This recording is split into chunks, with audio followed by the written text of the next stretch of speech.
Well, I've never actually told this story, and nobody's ever asked the question. I didn't avoid it. It hadn't come up, but it's out now. I mean, the mugshot's been online, and I know there's a couple of reporters investigating the story now that in light of the recent events. But this was back in, God, when was Brock here? 2001-ish. Yeah. So it's 15 years ago. And I wasn't in the castle then. I was in house cross town, and I had my office, instead of being on the top floor, was in the basement. So I'm down in my dungeon. I'm writing my OVW TV format. It's like 9:30 one night, and I get a phone call. And Brock has never called me on the phone, right, since he's been in Louisville at this point in time. I've never heard from him on the phone. He's, can I come over and talk to you? And he had somebody with him, and I'm not going to mention this guy's name. He was a wrestler then. He's no longer in the business. He was a really nice guy and really tried hard and deserved a better chance than what he got. But nevertheless, I'm not going to, blister him in this story. But the two of them, I said, well, can you wait till tomorrow? I'll see you TV. Well, no, I really need to talk to you right now. All right, come on over. So like 10 o'clock at night, these two yahoos pull up, and they come in, and they tell me what had happened. Apparently was Brock and this other gentleman had ordered some type of, I don't know what it was. I don't want to spread false information, but it was of the steroid variety, illegal type shit that you get from these pharmacies that were being investigated heavily at the time. And they ordered it through the mail and had it sent like FedEx to their fucking apartment complex, to their home address. And when they went to pick it up at the apartment office and signed for it, they got arrested. Because apparently the cops weren't looking for them. They were watching packages from these people. You know what I'm saying? They're not just like, we're going to go out to get Brock Lesnar.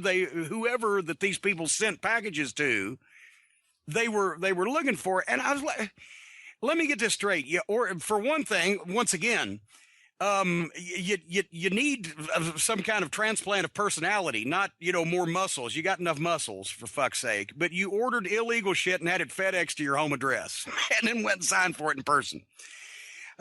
So we didn't, at the time, we hadn't been here long, and we didn't want the office to hear about it. And these guys, for a mistake, I didn't know he was going to make a lifetime pattern of it between who he marries and things he does.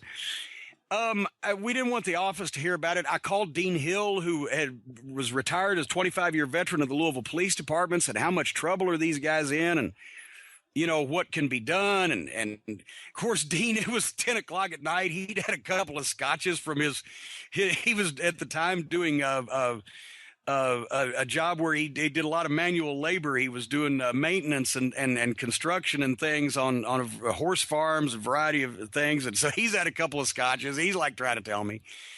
And I don't remember what the dispensation was. I know they got an attorney, and for a long time we didn't hear anything from the office. But then, of course, when the internet got bigger and more widespread and these things become available, obviously they had heard about it. But that was after the fact. And I can understand a young guy trying to, even though he was getting paid $250,000 a year to go to wrestling school, and then still complained about it, and then still actually lied to get out of Louisville as quickly as he could by saying he had to go home to Minnesota because his girlfriend at the time was pregnant, going to have a baby. He just wanted to leave Louisville, and then he went back to Minnesota and trained with Brad Ringans in a barn so that he could be home rather than be down here with the rest of the boys. He was making 5 times as much money as they were.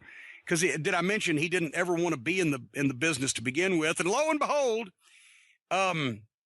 but I can understand a guy trying to get a job, trying to get a spot on the, big time TV and everything. But now when you're going to be tested, when millions of dollars are on the line, et cetera, what the fuck? Seriously, just what the fuck? Just not even that. I don't even know if bad judgment takes that into account.